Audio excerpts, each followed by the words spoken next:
देखो collinear vector, collinear vector किसको कहेंगे?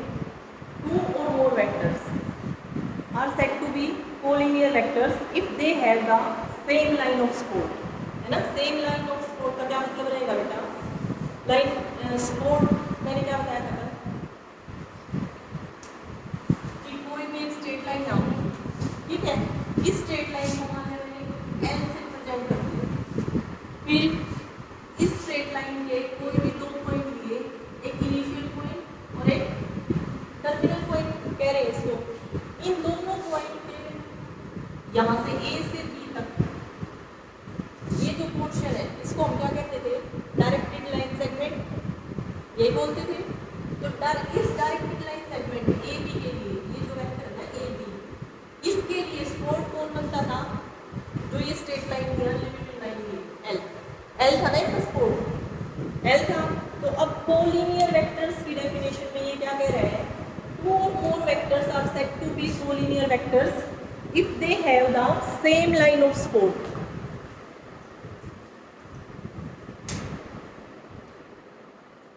अगर क्या है आपके पास सेम लाइन ऑफ सपोर्ट है, मतलब जो ये स्ट्रेट लाइन है जिसका पोर्शन हम लेके चलते हैं, डायरेक्टेड लाइन सेगमेंट जो लेके चलते हैं, वो आपके पास क्या होना चाहिए? सेम होना चाहिए, ठीक है। तो उनको हम क्या बोल देंगे? Collinear vectors. अगर मैं आपको समझाना चाहूँ तो जैसे ये है, ये स्ट्रेट लाइन थी हमारे पास, इसमें से हमने क्या लिया? डायरेक्टेड लाइन सेगमेंट ये लिया, या फिर वेक्टर, वेक्टर ही तो है A B, from A to B direction ये है इसकी। तो अगर मैं इसी लाइन पे अगर मैं कोई और पोर्शन ले लेती हूँ, मान लिया मैंने ये ले लिया,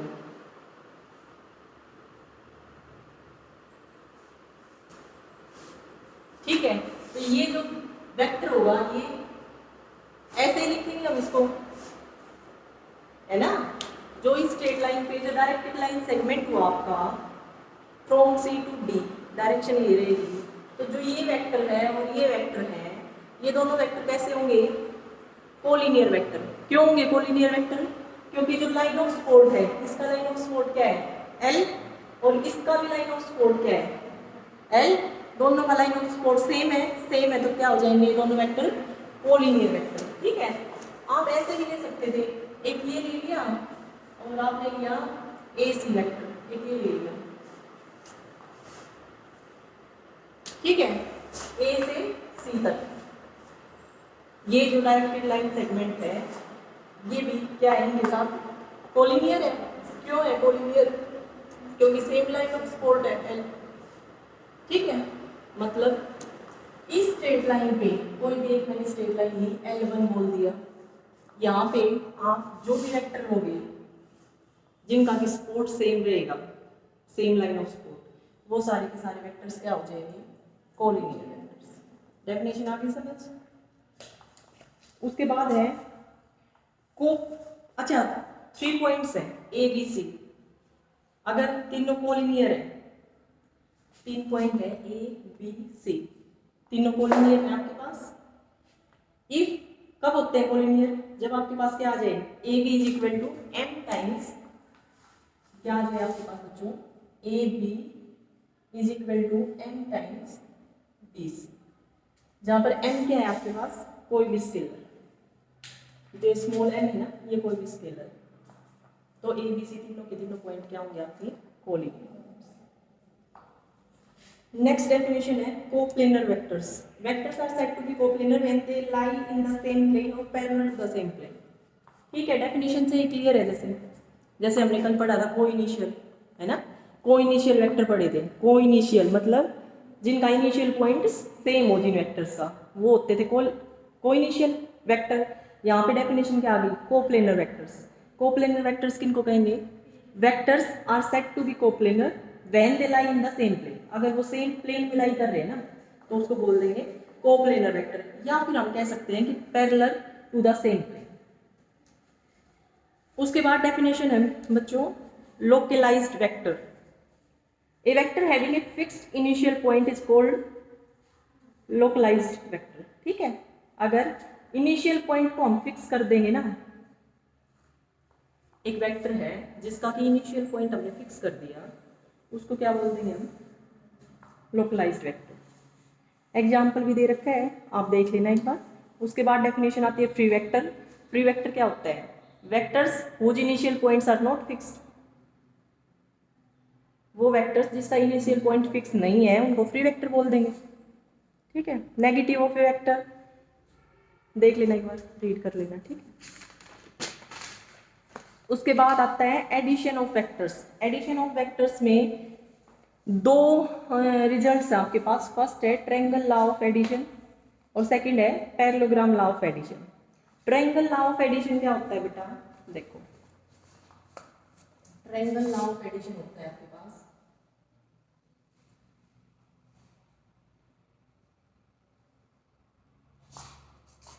ये मैंने ले लिया O A B।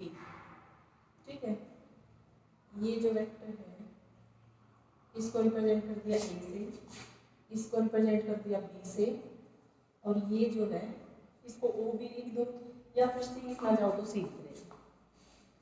ठीक है, ये है आपके पास। तो यहाँ पे ट्रायंगल लॉ जो है, ट्रायंगल लॉ क्या स्टेटमेंट है उसकी? If two vectors are represented by two sides of a triangle taken in order. जैसे कि ये एक ट्रायंगल है, आपकी ट्रायंगल है, ट्रायंगल की दो साइड्स से ऑर्डर में ले रखे हैं, जैसे O से A तक, फिर A से B तक, डायरेक्शन यही ली है ना हमने, ऑर्डर में ही लिए। तो दो साइड्स लिए हमने, एक वेक्टर को किससे रिप्रेजेंट कर दिया? A से, दूसरे को B से। अगर ऐसे नहीं करते तो आप क्या लिख सकते थे? एक और नोटेशन भी तो यूज कर सकते थे ना, OA इसके लिए और इसके लिए AB। ठीक है, ट्रायंगल की दो साइड्स हैं जो किससे रिप्रेजेंट कर रखी है? वेक्टर से, है ना, A वेक्टर और B वेक्टर। डायरेक्शन जो ली है वो हमने कैसे लिए है? ऑर्डर में, जैसे यहां से यहां ली है तो सेकंड यहां से यहां ली है। Then their sum is represented by the third side of the triangle taken in the opposite order. ये होता है आपके पास ट्रायंगल लॉ ऑफ एडिशन। ठीक है, मतलब ये जो दो वेक्टर्स हैं, अगर आप लिखना चाहो तो क्या क्या लिखा जाएगा? यहाँ पे बता देते हैं, OB is equal to OA plus AB, या फिर A प्लस, ये आपके पास ट्रायंगल लॉ ऑफ एडिशन।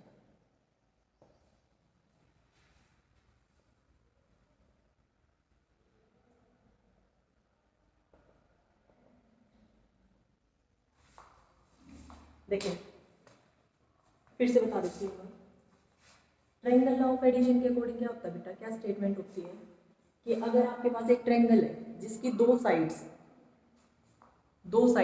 किसे रिप्रेजेंट कर रखी है? वेक्टर से।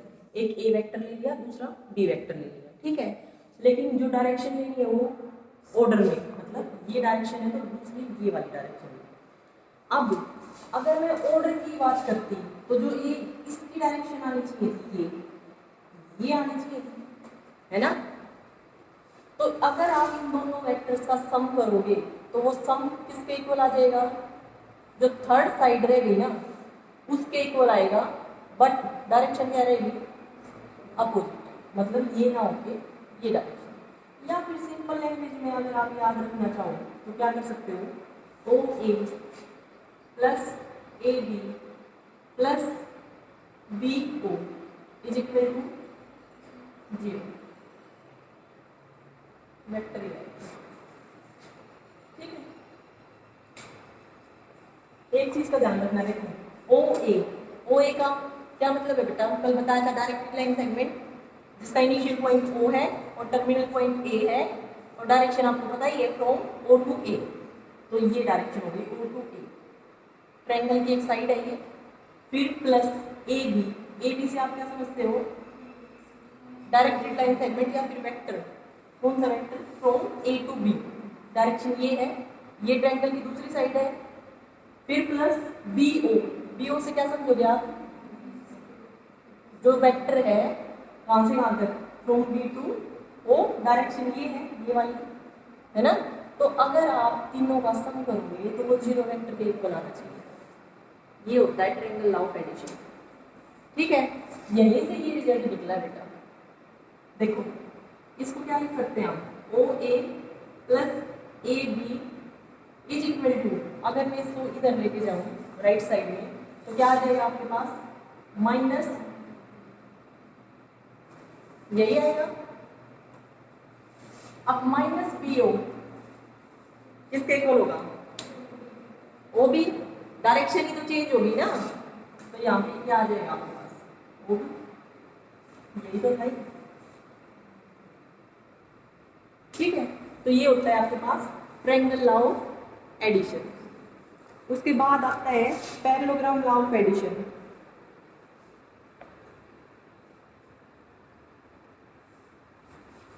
देखो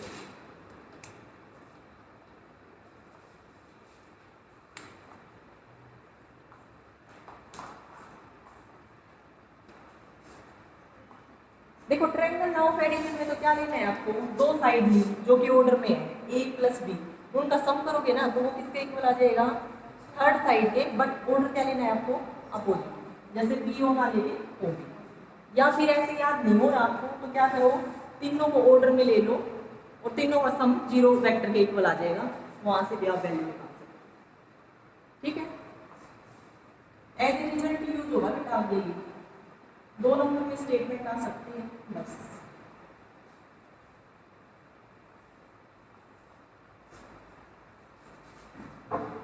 उसके बाद आता है आपके पास पैरेललोग्राम लॉ ऑफ एडिशन।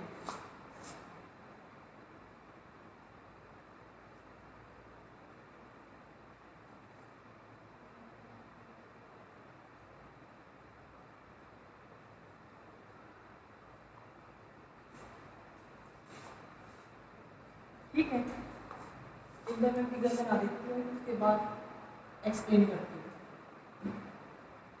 ये ओ पॉइंट है, ये ए पॉइंट है, ये आपका मान लिया बी पॉइंट है, फिर इसी के parallel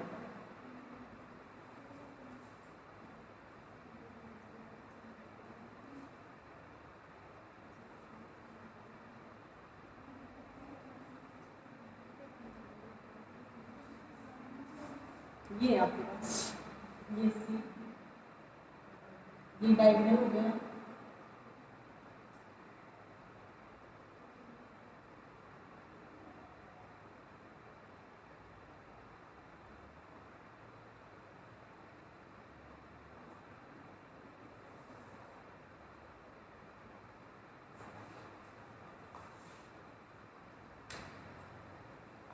if O A represents a vector A, क्या लिख सकते थे यहाँ से, ओ ए, ऐसे भी लिख सकते थे ना वेक्टर को डिनोट करने के लिए, ये हमने लिया स्मॉल ए। ठीक है, ए वेक्टर ले लिया। If O A represents vector small a and O C represents a vector small b, where O A and O C are two adjacent side of a parallelogram. ये पैरेललोग्राम है, इसकी दो adjacent side ही तो है ना, ओ A B C, parallelogram कौन सा है, ओ ए बी सी, इसकी दो एडजेसेंट साइड है, कौन कौन सी, ओ ए और ओ सी। ठीक है, जिनको हमने किससे रिप्रेजेंट कर लिया, ओ ए को तो रिप्रेजेंट किया स्मॉल ए वेक्टर से, और ओ सी को रिप्रेजेंट किससे किया, स्मॉल बी से।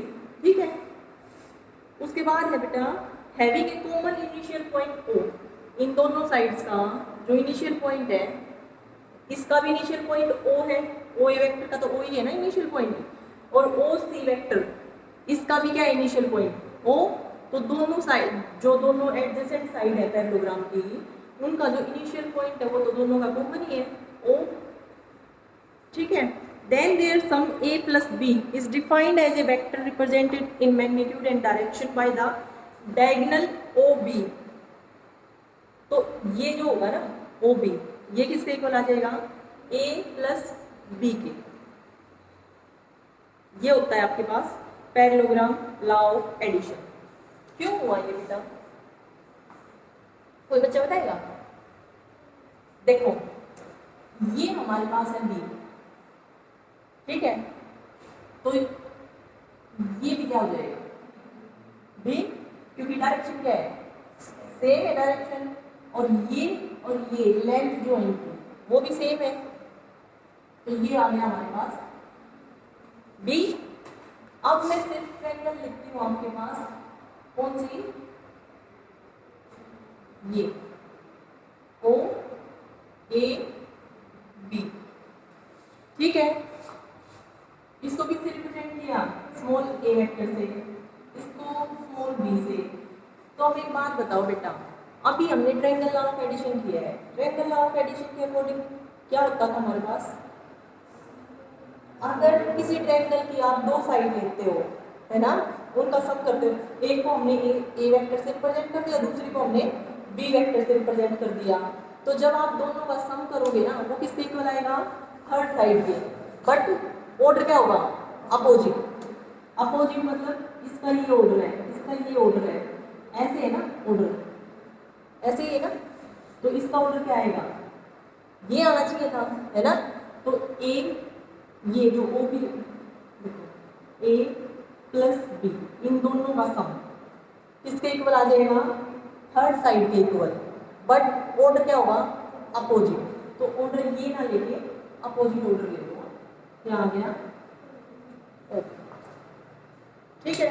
तो वही चीज इसमें लिख सकती है कि ओ बी किसके इक्वल आ गया, ए प्लस बी, आ गया समझ।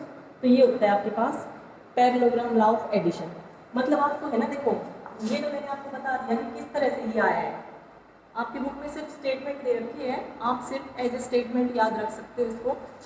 अगर आपके पास एक पैरेललोग्राम है, ठीक है, इसकी एक साइड को ए वेक्टर से रिप्रेजेंट कर रखा है, उसी के एडजेसेंट जो साइड है उसको बी वेक्टर से रिप्रेजेंट कर रखा है, तो जो उसका डायगोनल आएगा ना, इनिशियल पॉइंट वही होना चाहिए जो इन दोनों का कॉमन इनिशियल पॉइंट है, यहाँ से यहाँ तक डायरेक्शन गई, वो किसके इक्वल आ जाएगा, इन दोनों के सम के, ठीक है। ये आपका पैरेललोग्राम लॉ ऑफ एडिशन। उसके बाद कुछ प्रॉपर्टीज दे रखी है, properties of vector addition. Vector addition की कुछ प्रॉपर्टीज है बच्चों। फर्स्ट है वेक्टर एडिशन इज कम्यूटेटिव। जो वेक्टर एडिशन है ना वो कम्यूटेटिव होता है, एडिशन के रिस्पेक्ट में ये प्रॉपर्टी बताई जा रही है, कम्यूटेटिव। सेकंड है एसोसिएटिव।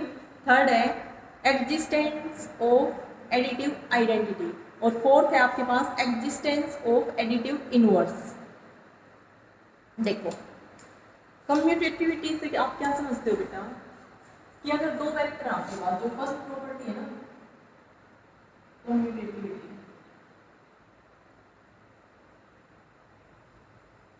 ठीक है, ये इसके लिए बता रही हूँ आपको, वेक्टर एडिशन,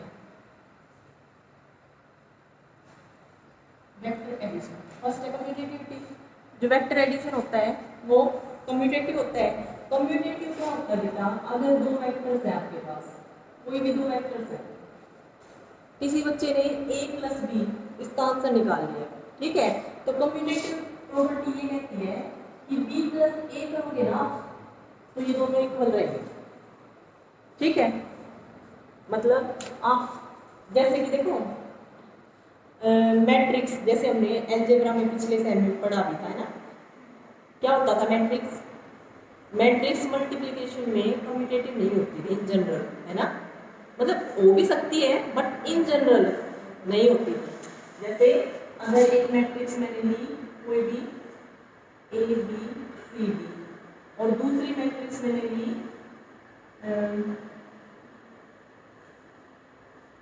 ये, ठीक है, तो हम इन जनरल ये नहीं लिख सकते थे बेटा, ध्यान हो आपको,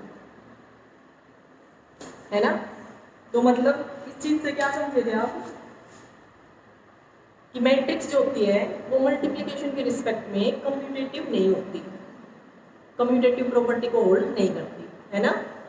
लेकिन यहाँ पर अगर वेक्टर एडिशन के रिस्पेक्ट में मैं बात करती हूँ तो कम्यूटेटिव प्रॉपर्टी होल्ड होती है। यहाँ पे आप दो वेक्टर्स को ऐसे ऐड कर लो, a प्लस बी या फिर b प्लस ए कर लो, दोनों इक्वल रहेंगे आपके पास। सेकेंड प्रॉपर्टी है जो एसोसिएटिविटी। एसोसिएटिविटी यहाँ से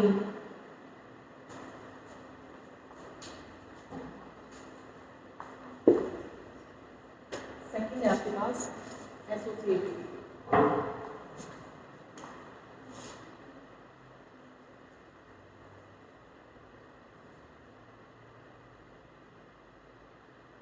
इसके अकॉर्डिंग क्या होता है बच्चों, आपने a प्लस बी प्लस सी ये निकाला, ठीक है, या फिर आप ये किसके इक्वल होता है a प्लस बी प्लस, ये होती है आपके पास एसोसिएटिव प्रॉपर्टी। तो वेक्टर एडिशन जो होता है वो एसोसिएटिव प्रॉपर्टी को भी होल्ड करता है, ठीक है। ये दो प्रॉपर्टी तो ये है। फिर आपके पास आती है थर्ड प्रॉपर्टी है एग्जिस्टेंस ऑफ एडिटिव आइडेंटिटी। कोई भी वेक्टर है ए आपके पास, for any vector A there exist a zero vector such that,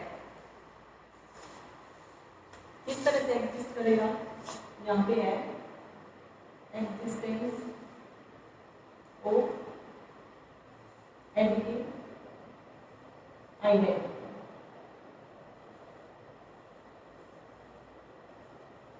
for any vector A, आपने कोई वेक्टर लिया, उसके लिए एक जीरो वेक्टर ऐसा जरूर एग्जिस्ट करेगा such that A plus zero करो आप, या फिर जीरो प्लस ए करो, वो ए के इक्वल ही आना चाहिए,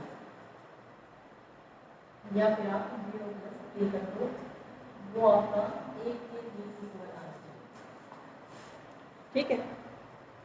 तो उस केस में जीरो को क्या बोल देंगे हम, जीरो वेक्टर को एडिटिव आइडेंटिटी, ठीक है। ये होता है आपके पास एग्जिस्टेंस ऑफ एडिटिव आइडेंटिटी। फिर उसके बाद फोर्थ है existence of additive inverse. Inverse के केस में क्या होता है बच्चों, फॉर एनी वेक्टर ए, आपने कोई भी एक ए वेक्टर लिया, अगर उसके लिए एक ऐसा वेक्टर एग्जिस्ट कर जाए सच दैट कि आप उसमें उसको ऐड करो, तो आपके पास अगर एडिटिव आइडेंटिटी आ जाए तो वो उसका इनवर्स कहलाएगा, ठीक है। देखो वो क्या है आपके पास, existence of additive inverse, existence of additive inverse for any vector A if there exists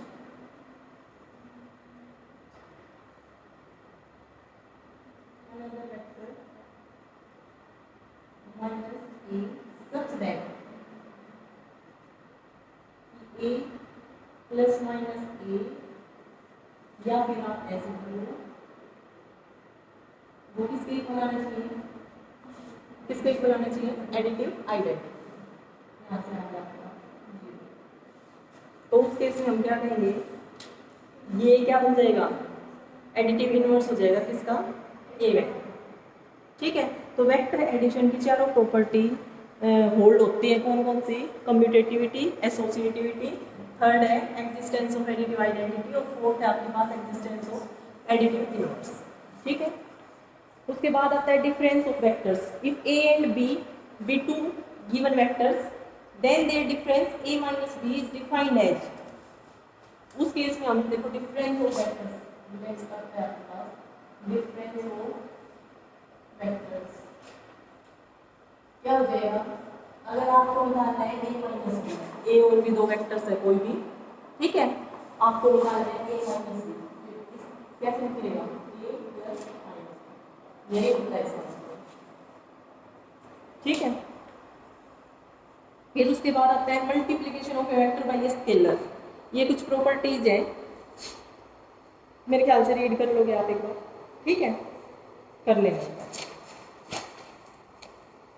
फिर आता है पोजीशन वेक्टर। पोजीशन वेक्टर क्या होता है बच्चों, let O be a fixed point and A be any other point, then the vector O A is called position vector of point A, ठीक है, ये है डेफिनेशन। अच्छा, अगर हम किसी वेक्टर को position vector in terms of position vector of its and points में एक्सप्रेस करना चाहें तो किस तरह से करेंगे, ये एक ट्रायंगल बन गई ओ ए बी, इस तरह से एक ट्रायंगल, इस तरह से ट्रायंगल लेंगे,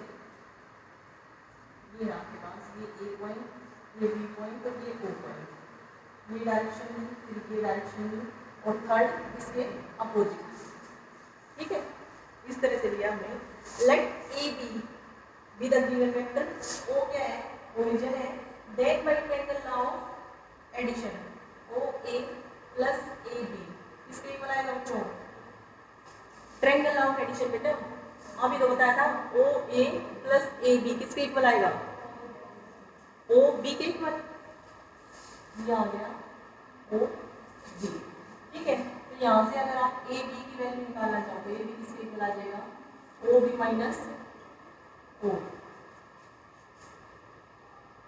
ठीक है, ए बी किसके इक्वल आ गया, A B vector O B minus O ए।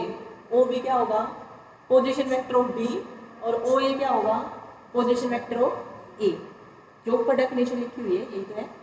ठीक है, फिर उसके बाद आता है वेक्टर ज्वाइनिंग टू पॉइंट्स। अगर आपके पास दो पॉइंट्स गिवन है, उनके कोऑर्डिनेट भी आपको पता है। ठीक है, एक पॉइंट है, अगर आपके पास एक पॉइंट है,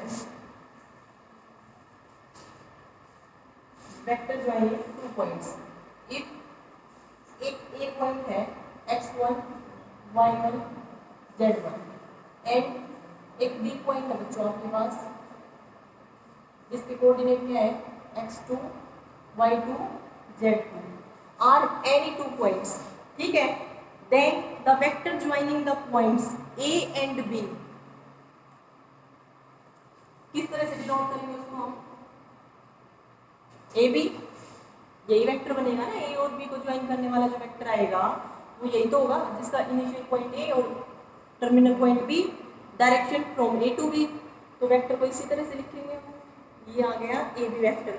तो ये वेक्टर जो आएगा ना वो किस तरह से लिखा जाएगा, x2 माइनस x1 आई कैप प्लस y2, ये सेकंड कोऑर्डिनेट, माइनस y1 जे कैप प्लस ये z2 माइनस z1 के कैप, जहां पर आई कैप के जे कैप के कैप क्या क्या होते हैं बेटा, यूनिट वेक्टर्स। ठीक है, ये है यूनिट वेक्टर्स आपके। And magnitude of A B, अगर इसका मैग्नीट्यूड भी निकालना हो तो कैसे निकलेगा, under root x2 minus x1 का square plus y2 minus y1 का square plus z2 minus z1 का स्क्वायर, वो आ जाएगा इसका, इस वेक्टर का मैग्नीट्यूड। ठीक है, मैग्नीट्यूड आएगा अंडर रूट, इसी तरह से डिनोट करते थे ना मैग्नीट्यूड को, x2 minus x1 square plus y2 minus y1 square plus z2 minus z1, ये आ गया। ठीक है, यहाँ तक आ गया सब कुछ, या रिपीट करो। उसके बाद है बेटा direction cosines and direction ratios of A vector in terms of components. ये एक बार रीड कर लेना, ना समझ आए तो मुझे बता देना। ठीक है, मैं करवा दूँगी। उसके बाद नेक्स्ट टॉपिक है आपके पास scalar product of two vectors. यहाँ से मतलब मेन टॉपिक स्टार्ट हो गया आपका, जिसकी हमें वेक्टर कैलकुलस में बहुत ज़्यादा ज़रूरत रहेगी। एक तो स्केलर प्रोडक्ट जिसको हम डॉट प्रोडक्ट भी बोलते हैं, और एक होता है वेक्टर प्रोडक्ट या फिर क्रॉस प्रोडक्ट। ठीक है, तो ये दोनों ध्यान से समझने बिल्कुल। फर्स्ट है scalar product of two vectors. Let a and b two vectors and theta be the angle between them. दो वेक्टर्स हैं आपके पास, स्मॉल ए और स्मॉल बी, उन दोनों के बीच का जो एंगल है वो क्या है, theta. Then scalar product of a and b is denoted by, किस तरह से डिनोट करेंगे, ए डॉट बी। ठीक है, and is defined as A dot B is equal to magnitude of A magnitude of B into cos theta. Magnitude of A निकालना आता है आपको, कल ही बता दिया था मैंने। मैग्नीट्यूड ऑफ बी भी निकाल सकते हो, और कोस थीटा, जो थीटा एंगल अगर आपको पता है तो वैल्यू निकल जाएगी, डॉट प्रोडक्ट निकाल सकते हो आसानी से। ठीक है, अच्छा ए डॉट बी का जो आंसर आएगा वो क्या आएगा बेटा, वेक्टर क्वांटिटी या फिर स्केलर क्वांटिटी? स्केलर किस तरह से आएगी? वेरी गुड, हाँ, क्योंकि जो देखो ए का मैग्नीट्यूड निकाला, बी का निकाला और कोस थीटा, तीनों एक कैसे है, स्केलर। तो आंसर भी क्या आएगा, स्केलर। ठीक है,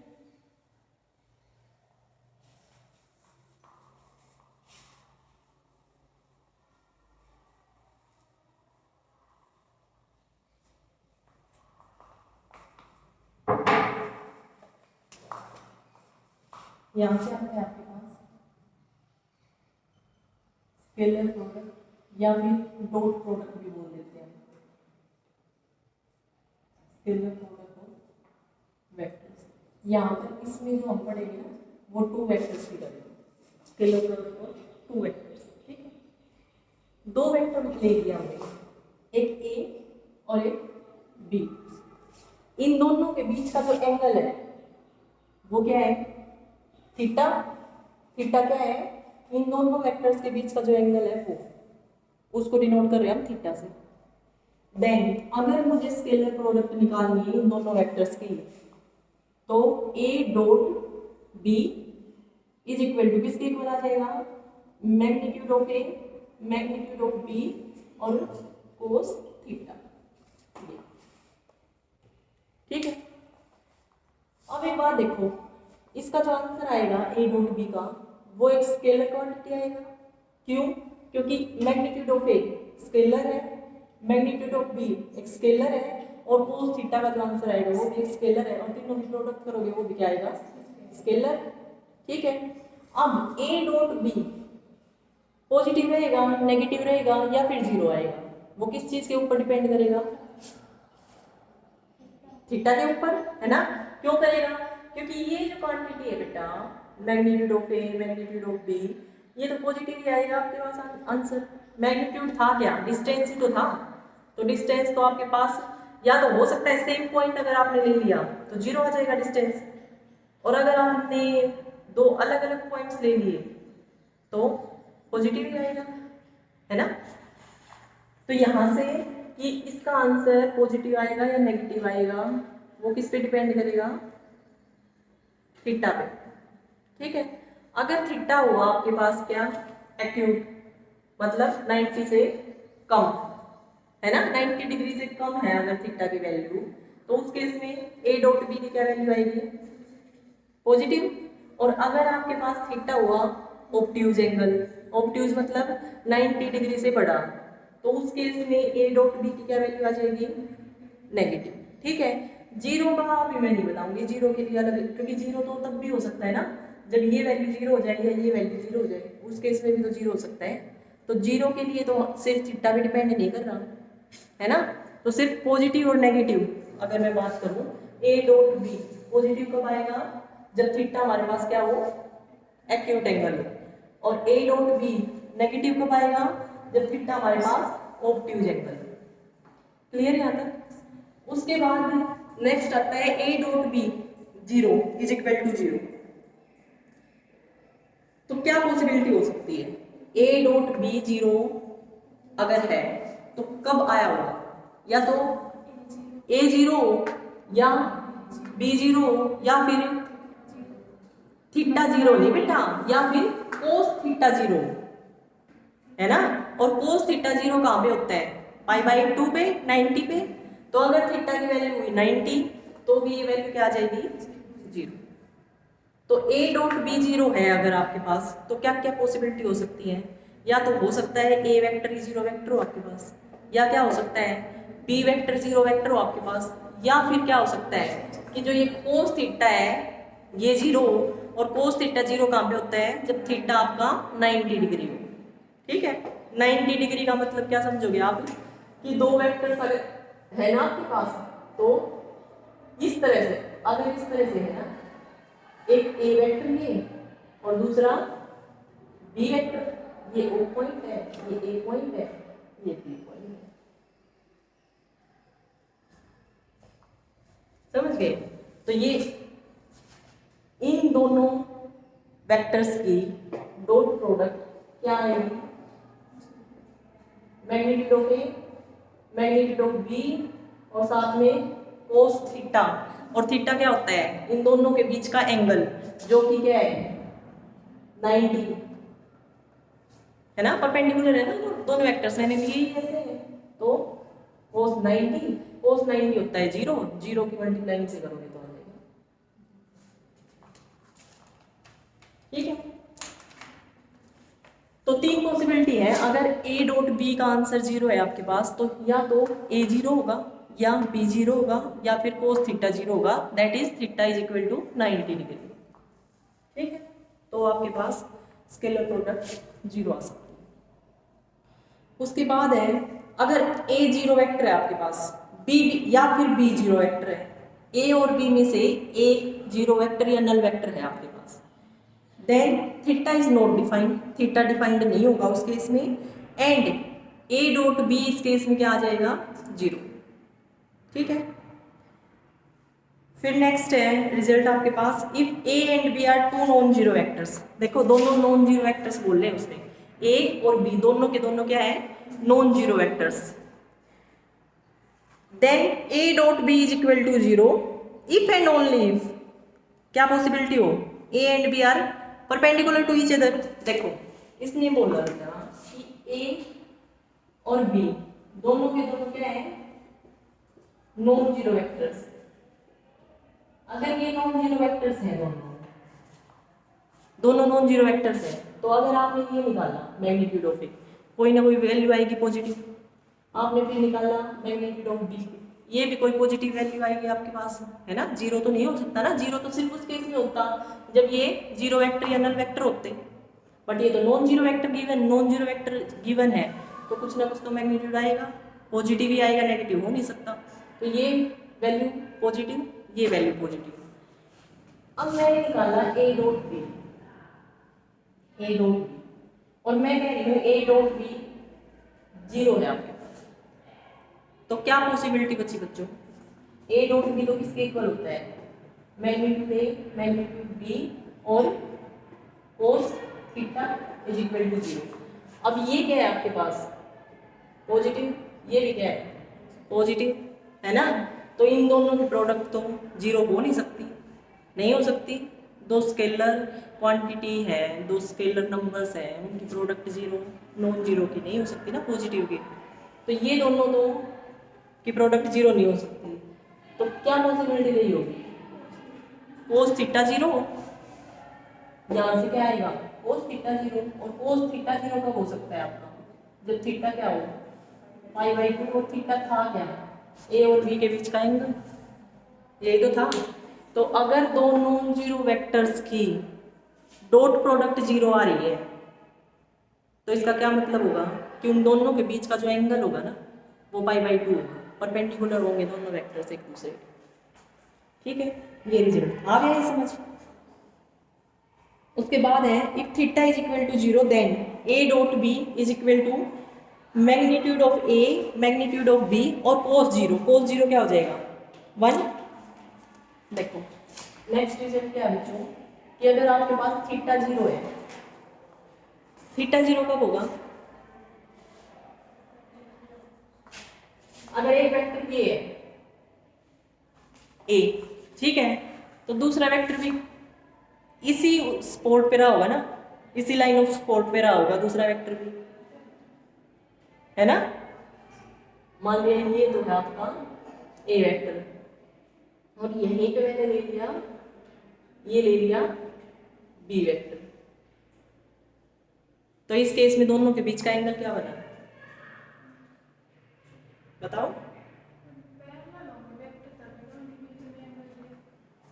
पैरेलल होंगे तो भी जीरो हो सकता है, लेकिन अगर एक ही वो हुआ बेटा तो भी तो जीरो होगा ना, अगर इनिशियल पॉइंट सेम है दोनों का। ये देखो, ये एक ओ ए, ये ले लिया मैंने ए वेक्टर, दूसरा मैंने लिया बच्चों ये यहाँ से यहाँ तक, ये बी वेक्टर लिया। अब अगर मैं पूछती हूँ आपसे ओ ए और ओ बी के बीच का एंगल कितना है, कितना है, जीरो, तो जीरो ही तो है एंगल, ठीक है, तो ये एंगल जीरो है, पैरेलल के केस में भी जीरो ही बनेगा बेटा, ठीक है, लेकिन इसमें भी जीरो ही बनेगा, मतलब क्या क्या होगा, या तो आपका सेम लाइन ऑफ सपोर्ट रहा हो या फिर पैरेलल हो उसके, ठीक है, डायरेक्ट लाइन सेगमेंट जो कि मैंने आपको कल बताया था, तो यहां से क्या आ जाएगा,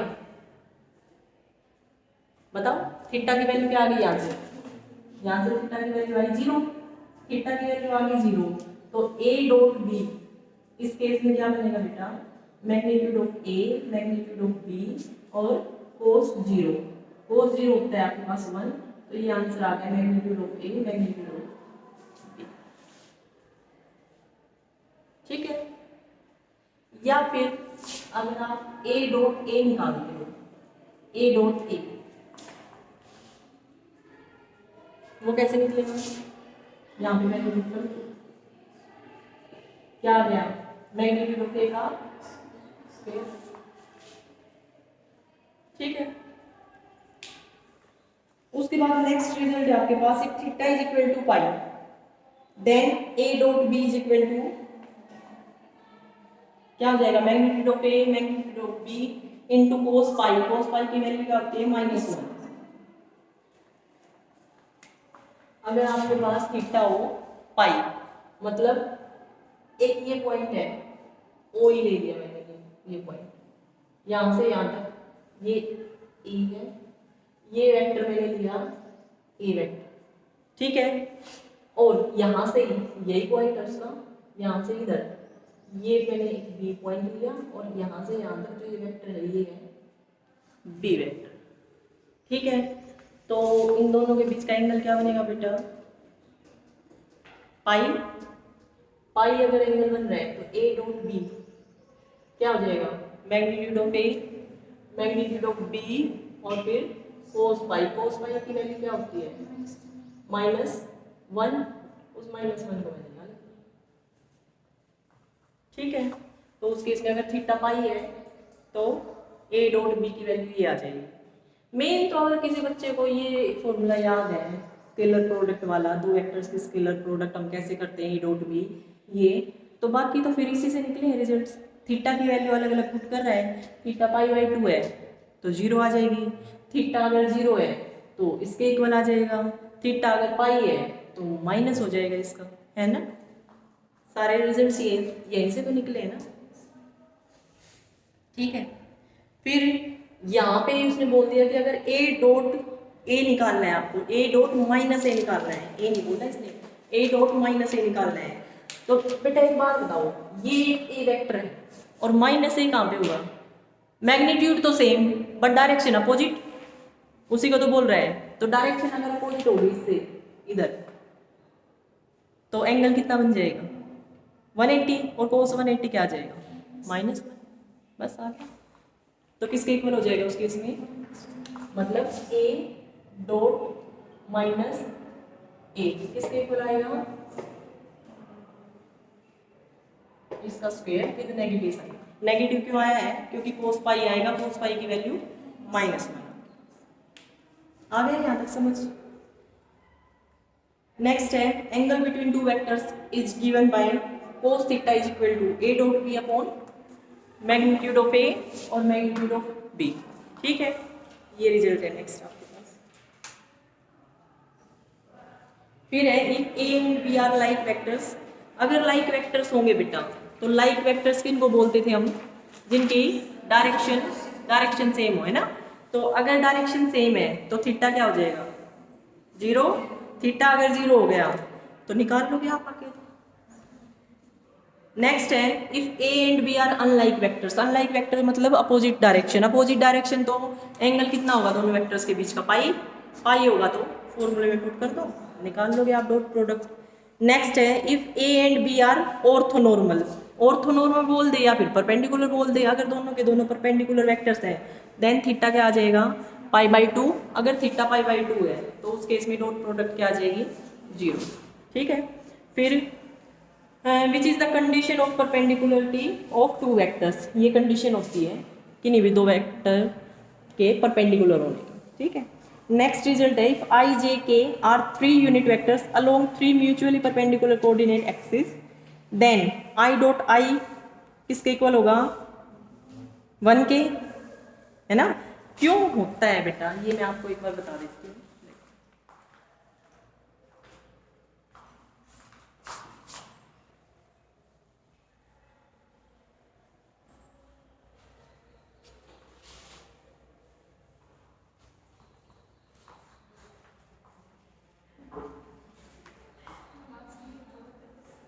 लास्ट है बेटा, बस ये रिजल्ट करेंगे फिर बस आगे कल करेंगे। देखो 3 कोऑर्डिनेट एक्सिस है आपके पास, ये एक्स एक्सिस, ये वाई और ये जेड। ठीक है, ये 3 कोऑर्डिनेट एक्सिस हो गई आपकी। हमने क्या किया, ये इनिशियल पॉइंट मान लिया। ठीक है, यहाँ से एक वेक्टर लिया इस डायरेक्शन में, यूनिट वेक्टर। यूनिट वेक्टर मतलब जिसका मैग्नीट्यूड क्या होगा 1। तो हमने एक ये ले लिया क्या, आई कैप। ठीक है, फिर यूनिट वेक्टर ही दूसरा, ये जे कैप और ये के कैप, ये लिया हमने। ठीक है, तीनों की तीनों कोऑर्डिनेट एक्सिस क्या है बेटा, म्यूचुअली परपेंडिकुलर। इन दोनों के बीच का एंगल भी 90, इन दोनों के बीच का भी और इन दोनों के बीच का भी 90। ठीक है, तो अगर आप आई डॉट आई निकालोगे, अगर आप निकालते हो I dot I, I cap dot I cap, तो क्या आएगा, magnitude of I cap, magnitude of I cap और कोस एंगल बिटवीन इन दोनों के बीच का वो तो 0 है।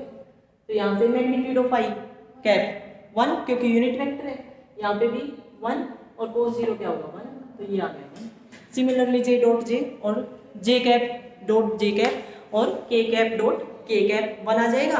अगर मैं निकालती हूँ बेटा I cap dot J cap, तो ये क्या आएगा, I cap magnitude, J cap magnitude और cos angle between I cap and J cap 90, तो ये आ गया 90, ये हो गया 1 इंटू 1 इंटू ये 0, तो क्या आंसर आ गया 0। सिमिलरली अगर आप जे कैप इंटू के कैप निकाल लोगे या के कैप इंटू आई कैप निकाल लोगे, ठीक है, वो सारे क्या आ जाएंगे 0।